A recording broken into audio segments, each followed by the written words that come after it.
সম্প্রতি লালনের গানের দুটি লাইন উদ্ধৃতি করে সামাজিক যোগাযোগ মাধ্যমে পোস্ট দেয়াকে কেন্দ্র করে শরীয়তপুরে তুলকালাম ও পোস্টদাতাকে গ্রেফতারের ঘটনা ঘটেছে। এ ঘটনায় প্রতিবাদ মুখর ছিলেন সিলেটের লালন ভক্তরা। মানুষের মাঝে সহনশীলতা আর শান্তির বার্তা ছড়িয়ে দিতে প্রতিবাদ সভার আয়োজন করে আরশিনগর নামের একটি সংগঠন। আয়োজনটি নিছক কোনো বিনোদনের আসর ছিল না, ছিল গানে গানে প্রতিবাদ জানানোর।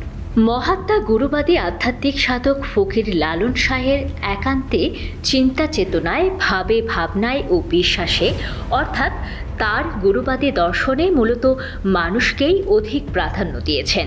যে জিনিসটা আমরা বুঝি না ওই জিনিসটা নিয়ে আমরা কথা বলা উচিত না। একটা শিক্ষিত এখন যে সমাজ বা এখন যে সময়, এই শিক্ষিত সময় আমরা জানি যে এখন বাংলাদেশ অনেকটা শিক্ষিত। এই শিক্ষিত হওয়ার পরেও যদি এরকম অশিক্ষিতের মতো কাজকর্ম যদি তারা করে চলে, এটা আসলেই আমাদের জন্য দুঃখজনক। তো আমাদের উচিত এসব কিছু না করা। আর লালন আমাদেরকে কি বলে গেছেন, লালন কখনো কোনো ধর্মীয়কে আঘাত করেনি। তিনি মানুষের কথা বলেছেন। তিনি বলেছেন যে আমরা সবাই এক জাত, মানুষ জাত। মানুষকেই তার গানে দ্বিধাহীনভাবে আনন্দ চিত্তে চরম ভালোবাসা আর বিশ্বাসের জায়গা থেকে জয়গান গেয়েছেন। মানুষকেই তার পদে পরতে পরতে যার পরাণে পরমাত্মার অংশ হিসেবে মানবিক, আধ্যাত্মিক এবং দার্শনিকভাবে তুলে ধরেছেন। লালন কখনোই বিভেদের কথা বলেননি। সাম্প্রদায়িকতার কথা তো প্রশ্নই ওঠে না, বরং লালনের ঠাঁই মানবতার, অসাম্প্রদায়িকতার, নিষ্কলুষ ভাবাবেগের। আজ সেই দর্শন নিয়ে সমাজে বিভেদের অপচেষ্টা। একটা বিষয় পরিষ্কার যে আসলে আমরা লালনকে এখনো ধারণ করতে পারিনি। যদি লালনের অসাম্প্রদায়িক চেতনা, এবং শুধু অসাম্প্রদায়িক চেতনা না, লালনের জীবনবোধ যদি আমরা ধারণ করতে পারতাম, আমরা যদি বুঝতে পারতাম, তাহলে এই বিষয়ের বা এই ঘটনার অবতারণা হতো না এখন। নয়তো কেন লালন সাইজের লেখা উদ্ধৃতিতে এত অনুভূতি প্রবণ হওয়া? জাতি, ধর্ম, বর্ণের জটিল সমীকরণে কেন মানবপ্রেমে বিভেদের দেয়াল গাঁথা, যেখানে ধর্মের মূল বক্তব্যই রয়েছে জীবে প্রেম। এই যে আজকের এই প্রোগ্রামটা একটি প্রতিবাদী প্রোগ্রাম।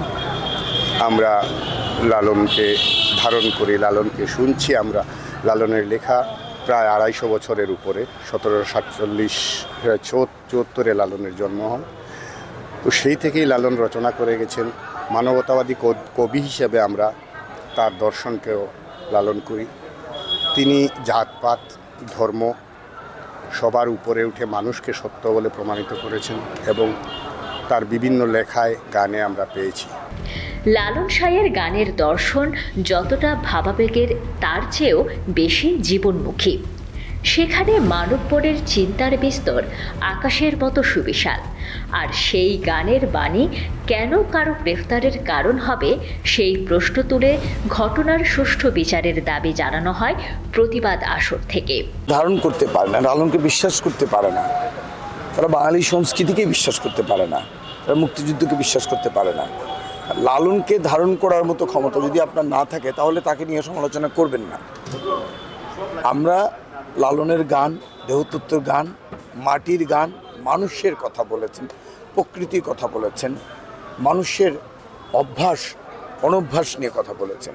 তার গানের মধ্য দিয়ে জগৎ সংসারকে তিনি তুলে এনেছেন। সেই গানকে নিয়ে যদি কেউ বিষাদগার করে, তার গানের কথাকে নিয়ে যদি কেউ অপমানজনক কথা বলে, সেটি একজন সংস্কৃতি কর্মী হিসেবে যেমন আমাদের হৃদয়ে লাগে, তেমনি যারা লালনকে ভালোবাসেন তাদের হৃদয়েও লাগে।